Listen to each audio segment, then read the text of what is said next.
बिस्मिल्लाहिर्रहमानिर्रहीम। अस्सलाम वालेकुम। एक बामकसद सोच के साथ मैं हूँ सारा मीर और आज का मौजू है नूर मुकद्दम। इंतहाई दिल खराश और अफसोसनाक वाक़या जो चांद रात को इस्लामाबाद में वफाकी दारुल हुकूमत में पेश आया, जिसको सुनकर पूरा पाकिस्तान तो क्या, मेरा ख़्याल है कि पूरी दुनिया जो है वो हिल कर रह गई। और बहुत सी वीडियोस, बहुत सी ख़बरें इस बारे में आप सब सुन चुके होंगे, देख चुके होंगे। मैं इसको कुछ एनालाइज़ करना चाहती हूँ।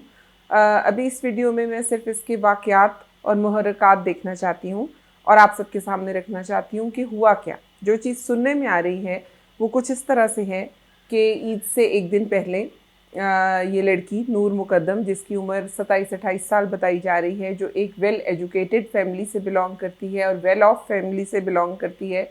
इसकी जो फादर हैं ये बाहर पाकिस्तान के एम्बेसडर भी रह चुके हैं और इस्लामाबाद में ही मुकीम हैं। वो अपने एक शायद दोस्त है, शायद क्लास फेलो है। अभी तक जितनी वीडियोस मैंने देखी हैं उनसे मुझे क्लियर नहीं हुआ कि वो बचपन का दोस्त है या वो उसका क्लास फेलो था और किस हद तक दोस्ती थी। बहरहाल वो उससे मिलने जाती है और मेरे जो अल्फाज हैं उस पर ज़रा गौर करते जाइएगा कि जो उन्हीं वीडियोस से और उन अखबार की ख़बरों से मुतल्लिक उन्हीं बातों को बयान कर रहे हैं। मैं कुछ अभी अपने पास से बयान नहीं कर रही हूँ। वो उसका दोस्त था और कहीं आ रहा है कि जी गर्लफ्रेंड थी, कहीं आ रहा है जी फ्रेंड थी, कहीं आ रहा है जी बचपन की दोस्त थी, कोई कह रहा है जी 3 साल पुरानी दोस्त थी। जो भी था, वाकफियत थी जो वो उसके घर चली गई और उसके घर में उस लड़के के अलावा और लोग भी थे। उसके वालिदैन भी रहते थे, उसके गार्ड्स भी थे, उसकी बहन भी थी और लोग भी थे। और वहाँ पर वो उसको मिलने जाती है और उसके बाद वो वहीं रह जाती है और फिर नेक्स्ट डे उसका इंतहाई दिल खराश तरीके से कत्ल कर दिया जाता है, बल्कि सर तन से जुदा कर दिया जाता है। ये ऐसे अल्फाज हैं जो कहने भी काफ़ी मुश्किल हैं। तो आखिर ऐसी क्या वजूहात थी जिसकी बिना पर उस के दोस्त ने, उस लड़के ने, ज़ाहिर जाफ़र या ज़ाकिर जाफ़र, जो भी उसका नाम है, उसको भी वेल एजुकेटेड बताया जा रहा है, बल्कि उसको बताया जा रहा है कि वो कोई काउंसलिंग का क्लिनिक में कुछ वो भी काउंसलिंग करता था, ख़ुद भी उसको ज़रूरत, कोई कह रहा है जी उसको ख़ुद को ज़रूरत थी, कोई कह रहा है जी वो काउंसलिंग करता था और पार्टीज़ भी करता रहता था और ये उसकी फ्रेंड थी और भी फ्रेंड्स थे। वो उसके टेम्परामेंट से भी आगाह थी और कुछ ब्रेकअप का भी कोई ऐसा सीन था जो वो उसको शायद पता चल गया कि वो उसको चीट कर रही है या वो ब्रेकअप करने वहाँ गई थी। तो मैं तो वसूख से ये सब कुछ सुनने के बाद अभी कुछ नहीं कह सकती कि दरअसल क्या था।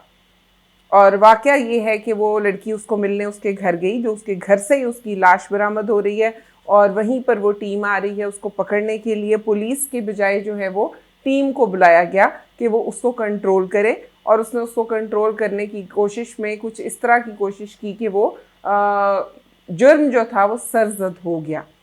और अब जो है वो पुलिस ने पकड़ लिया है मुजरिम को, जिसको कहा जा रहा है कि वो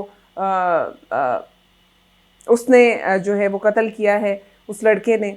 और उसके बयान, अभी स्टेटमेंट कोई ऐसी सामने नहीं आ रही है। कभी वो कह रहा है कि मैं अमेरिकन नेशनल हूँ, मुझ पर ये कानून लागू नहीं होता।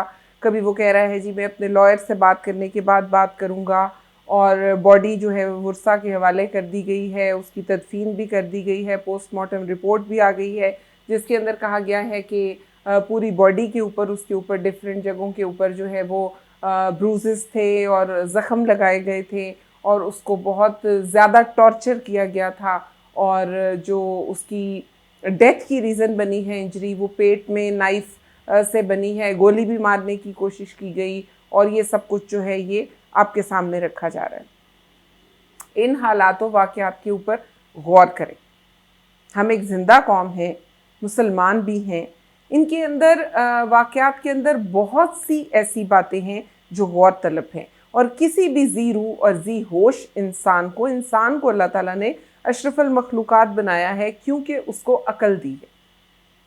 बहुत ज़्यादा नहीं दी बेशक, लेकिन अक़ल दी है, सोचने समझने की सलाहियत दी है और उसको बसारत देकर उसको कहा है कि वो बसीरत अपने अंदर और हिकमत व दानाई पैदा करने के लिए अल्लाह से तौफीक भी मांगे और उसके लिए इल्म हासिल करके कोशिश भी करें। तो मैं ये कहना चाहती हूँ कि आप इन सब हालात व वाक़यात के ऊपर गौर करें ताकि आप अपने एक एनालिसिस पर भी पहुँचें।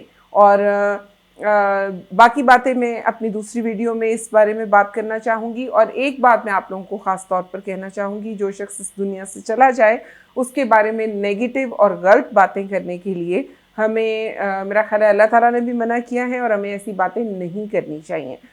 असल में बात यह है कि जब भी कोई ऐसी वारदात, कोई ऐसा वाक़या, कोई ऐसा हादसा हो तो हम सब के लिए वो इबरत का निशान तो है और हम सबको चाहिए कि उससे कुछ ना कुछ सीख हासिल करें। और मेरे चैनल का तो मकसद भी ये है कि एक बामकसद ज़िंदगी गुजारें। तो किसी भी अपने इर्द गिर्द होने वाले वाक़या से, किसी भी छोटी सी छोटी बात से, बड़ी सी बड़ी बात से कुछ सीखने की कोशिश करें। शायद आप अपनी ज़िंदगी में पहले से बेहतर कारकर्दगी आप जो भी काम करते हैं कर सकें और किसी होने वाले हादसे और वाक़े से आप अपने आप को, अपने बच्चों को और अपने इलाके के लोगों को या किसी को भी अपने इर्द गिर्द आप शायद बचा सकें या बचने में मदद दे सकें, या आपकी बात से कोई ऐसी बात किसी को क्लिक कर जाए कि वो अपने आप को किसी ऐसे हादसे से बचा सके। आप सबका बहुत शुक्रिया।